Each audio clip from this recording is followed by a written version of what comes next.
Friends, இன்னைக்கு video என்னன்னு பார்த்தீங்கன்னா வீட்டு வேலை செய்யறதாங்க. வீட்டு வேலை செய்யறதுனா பார்த்தீங்கன்னா நானே நவதி பாப்பா இன்னைக்கு மட்டும்தான். நாங்கள் 2 பேர் மட்டும்தான் இருக்கோம். பாப்பா வந்து வண்டியில் உட்கார வச்சுட்டேன். காலையில் நிறையா துணி துவச்சிருக்கேன். எனக்கு பின்னாடி பாருங்க, துணி இங்கே இருக்கு, பின்னாடி பாருங்க மடிச்சு வச்சிருக்கேன். இன்னைக்கு காலையில் இதுதாங்க வேலை. அதனால மடிச்சு வச்சுட்டு பெரிய பாப்பா 4 மணிக்கு வருவாங்க. அதுக்குள்ளே பார்த்துட்டிங்கன்னா நான் வீட்டில் அவளுக்கு சாப்பிட்றதுக்கு ஏதாவது ஸ்நாக்ஸ் செய்யணும். அதனால் அவசர அவசரமாக மடிச்சுருக்கேன். மடிச்சுட்டே நான் உங்கள் கூட பேச போகிறேன். என்னன்னு பார்த்தீங்கன்னா, யூடியூப் ஓப்பன் பண்ணிட்டா வீடியோ போடுறது ஈஸியான வேலை அப்படின்னு சொல்லிட்டு நிறையா பேர் சொல்கிறாங்க. என்கிட்ட சொன்னாங்க. நான் என்ன நினச்சேன், சரி ஈஸியான வேலையை தான் இருக்கணும் அப்படின்னு சொல்லிட்டு நானும் யூடியூப் ஓப்பன் பண்ணிட்டேங்க. பண்ணினதுக்கு அப்புறம் தான் தெரியுது ஈஸியான வேலையெல்லாம் கிடையாது. அது வந்து சும்மா நிஜமாலுமே சொல்கிறேன், யூடியூப்பில் வீடியோ போடுறது சின்ன வேலையெல்லாம் கிடையாதுங்க. கஷ்டமான ஒரு வேலை தான். இதுவும் ஒரு ஜாப் மாதிரி தான், இதுவும் ஒரு நம்மளுக்கு வேலை மாதிரி தான். சரியா? அதனால் வந்து ஈஸி தான். உங்களுக்கு என்ன போட முடியும் நம்மளாலையும் அப்படின்னு சொல்லிட்டு கண்டிப்பாக குழந்தைய வச்சுக்கிட்டு யாரோட ஹெல்ப்பு இல்லாமல் வீடியோ போடுறதுங்கிறது கொஞ்சம் கஷ்டமான ஒரு வேலை தான். அதனால நான் என்னங்கிறேன்னா, யாரையும் சாதாரணமாக அப்படி சொல்லாதீங்க. ஏன்னா அந்தந்த இடத்துல அவங்க இருந்தால் தான் அதோட கஷ்டம் என்னன்னு தெரியும், இல்லைன்னா தெரியாது. இல்லைங்களா? வேலை, வீட்டு வேலை ஜாஸ்தி. வீட்டு வேலையை செஞ்சுட்டு குழந்தையும் பார்த்துட்டு வீடியோ எடுக்கிறாங்கிறது பெரிய விஷயம் தானே. அது வந்து நம்ம என்ன வேணாலும் பேசிடலாம். ஏன் ஒரு வீடியோ எடுத்து போட மாட்டோமா, ஒரு வீட்டு வேலையெல்லாம் முடிச்சுட்டு ஒரு வீடியோ எடுக்க மாட்டோமா? முடியாது.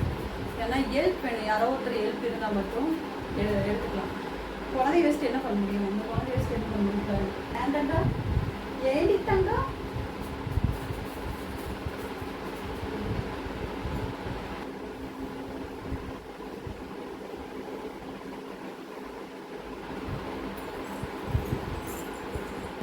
அப்படியே திடீர்னு காணாமல் போயிட்டோம். எங்கே காணாமல் போயிட்டீங்கன்னு பார்த்தீங்கன்னா, வண்டியில் பாப்பா உட்கார வச்சுருந்தேன். அது அழுதா, அப்படி தூக்கி வெளியே கீழே படுக்க வச்சுங்காட்டிக்கு அவளும் துணி மடிக்கிறாளாம்மா. அங்கே என்ன பார்த்துட்டே இருக்கான்னா, கண்ணாடி இருக்குது, அதை பார்த்து பார்த்து சிரிச்சுக்கிட்டே இருக்கா. அவன் மூஞ்சி அவளே பார்த்து ரசிச்சு சிரிச்சுக்கிட்டு இருக்கா. அவ்வளோதான்.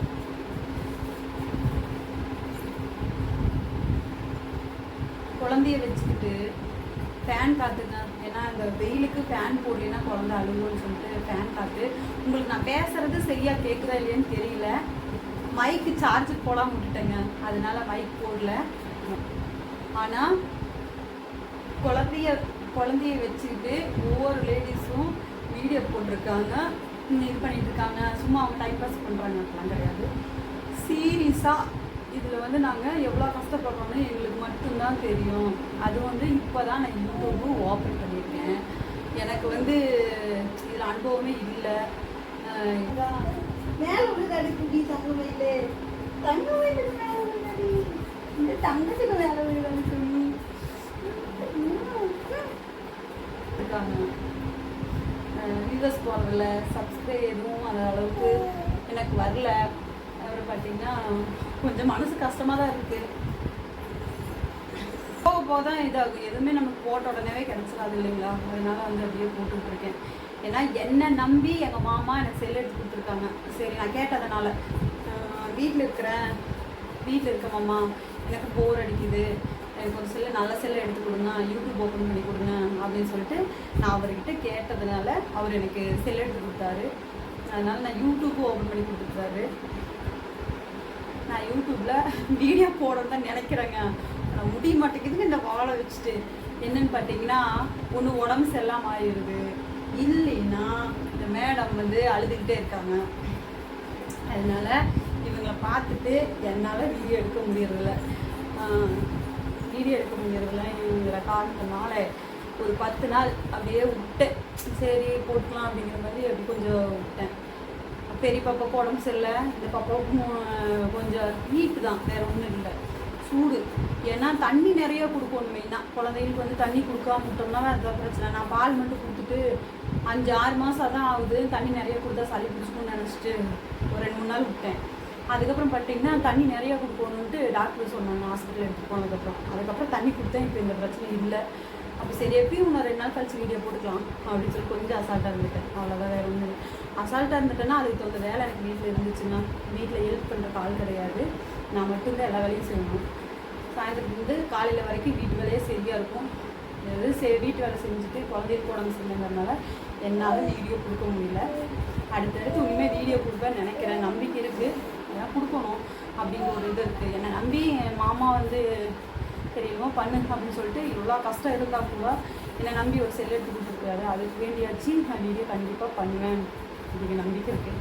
என்னை நம்பி சப்ஸ்கிரைப் பண்ணுறவங்களுக்கும் நான் வீடியோ கொடுக்கணும் அப்படிங்கிற ஒரு ஆர்வம் இருக்குது. கண்டிப்பாக இனிமேல் அடுத்தடுத்து நான் வீடியோ கொடுப்பேன், நம்பிக்கை இருக்குது. நாந்தி பாப்பா இங்கே நவந்திகா இங்கே வருங்க. நானும் நவந்தி பாப்பாவும் சேர்ந்து இனிமேல் டெய்லியும் அடுத்தடுத்து வீடியோ எங்களுக்கு வரும். யூடியூப்ல பாய் சொல்லு, யூடியூப்ல வரும். சரிங்களா? வெயிட் பண்ணி பாருங்கோ.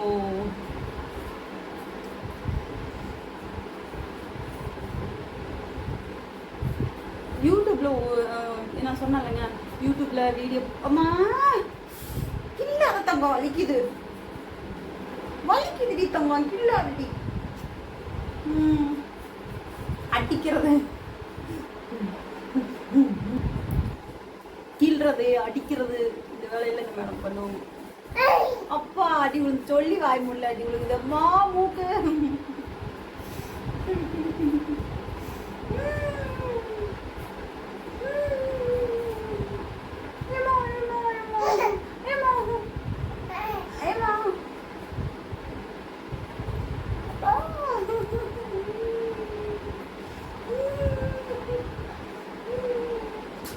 பார்த்தீங்களா, துணி மடிக்க சொன்னா எங்கள் வேலையை பார்த்துட்டீங்களா? என்ன வேலை பார்த்துக்கிட்டு இருக்கிறா 2 பேரும். துணி பூரா பரப்பி வீட்டுக்கு நம்ப வச்சு போட்டு 2 பேரும் விளையாண்டுருக்கோம். ஏன்னா வந்திக்கா 2 பேரும் விளையாடுறோம். துணி ஒரு பக்கம் மடிச்சுது கலையுது, மடிக்கிறோம் கலைக்கிறோம், நான் மடிச்சு வைக்கிறது, பாப்பா களைச்சி விடுறது, இந்த மாதிரி தான் போயிட்டு இருக்குதுங்க. இப்போ பார்த்துட்டிங்கன்னா நான் ஒரு அடுக்கு மடித்து வச்சேன், அவள் பூரா தூக்கி வீசிட்டா. மறுபடியும் நான் 2வது மடித்து வச்சுட்டு இருக்கிறேன். அதையே அந்த பக்கத்தில் போனால் அப்படியே இங்கே பக்கத்தால் நிறுத்திட்டு வந்து உட்கார வச்சுருக்கிறேன். இழுத்து பிடிச்சி இப்படி பிடிச்சி வச்சுருக்கேன் இந்த பாப்பாவை. குறும்பு பாப்பா. நானும் நவந்தி குட்டி மட்டும் இந்த வீட்டில் இருக்கிறோம். 4 மணிக்கு பார்த்துட்டிங்க பெரிய பாப்பா வருவா, அப்புறம் 7 மணிக்கு மாமா வருவார். அவ்வளோதான் எங்கள் வீட்டில். எங்கள் வீடு குட்டி வீடு. குட்டி வீடுனா குட்டி வீடு தாங்க. சின்ன ஃபேமிலி, 4 பேர். நாங்கள் 2 பேர், எங்களுக்கு 2 பேர், இந்த மாதிரி நிறைய. நான் இந்த வீட்டுக்கு வந்து இப்போ தான் ஒரு 2 மாதம்தான், 2-3 மாதம் ஆச்சுங்க. ஏன்னு கேட்டால் முதல்ல ஒரு வீட்டில் இருந்தால் அது லைன் வீடு. எங்கள் மாமா எனக்கு வேண்டி ஹெல்ப் பண்ணிருக்காருன்னு சொன்னாங்க. அதுலேயும் இது ஒரு ஹெல்ப் என்னென்னு பார்த்துட்டிங்கன்னா, லைன் வீடு. அந்த லைன் வீட்டில் வச்சு நம்ம வீடியோ பண்ண முடியாது, எதுவும் நம்ம பேச முடியாது. அப்படிங்கிறதுக்கு வேண்டியே தனி வீடாக பார்த்து எனக்கு வேண்டி ரிஸ்க் எடுத்து, என் கணவர் எனக்கு வேண்டி ரிஸ்க் எடுத்து தனி வீடை பார்த்து, எங்களுக்கு 5000 ரூபா வாடகைங்கிறது பெரிய விஷயந்தான். ஆனால் இருந்தாலும் அவர் வந்து எனக்கு வேண்டி சரி ஒருத்தி இருக்கா, சரி ஏதோ வீடியோ பண்ணுறேன் அப்படிங்கிறா அப்படின்னு சொல்லி, அதாவது நான் காப்பாற்றணும்னு எனக்கு மனசுக்குள்ள கண்டிப்பாக இருக்குது. அதுலேயும் பார்த்தீங்கன்னா வீட்டில் வேலை சரியாக இருக்குது. நான் போடக்கூடாதுன்னு வீடியோ எடுக்கக்கூடாதுனால இல்லைங்க, அது அப்படியெல்லாம் ஒரு எண்ணமே இல்லை எனக்கு. எனக்கு என்னன்னு பார்த்தீங்கன்னா, பாப்பாவை பார்த்துக்கணும், வீட்டு வேலை செய்யணும், நிறைய வேலை இருக்குது வீட்டில். காலையில் அவரை வேலைக்கு அனுப்பணும், பாப்பா பெரிய பாப்பா ஸ்கூலுக்கு அனுப்பணும், ஸ்கூலுக்கு வந்தால் டியூஷனுக்கு அனுப்பணும், அவளையும் பார்த்துக்கணும், இவளையும் பார்த்துக்கணும், வீட்டு வேலையும் பார்த்துக்கணுங்கும்போது பார்த்திங்கன்னா நிறையா வேலை இருக்கிறதுனால எனக்கு வீடியோ எடுக்கவே முடியறதில்ல. கிட்டத்தட்ட பார்த்திங்கன்னா 10 நாளுக்கு மேலேயே இருக்குங்க நான் வீடியோ போட்டு ரொம்ப நாள் ஆயிடுச்சு. அப்புறம் தான் நான் நினச்சேன் சரி இன்றைக்கி சொல்லிடுவோம் அப்படின்னு சொல்லிட்டு இது சொல்கிறது ஒரு வீடியோவாக இருக்குது. கண்டிப்பாக நாளையிலிருந்து டெய்லி ஒரு வீடியோ கொடுக்கலான்னு இருக்கேன். ரொம்ப முடிஞ்சதுன்னா டெய்லி ஒரு வீடியோ நான் கண்டிப்பாக கொடுக்குறேன் உங்களுக்கு.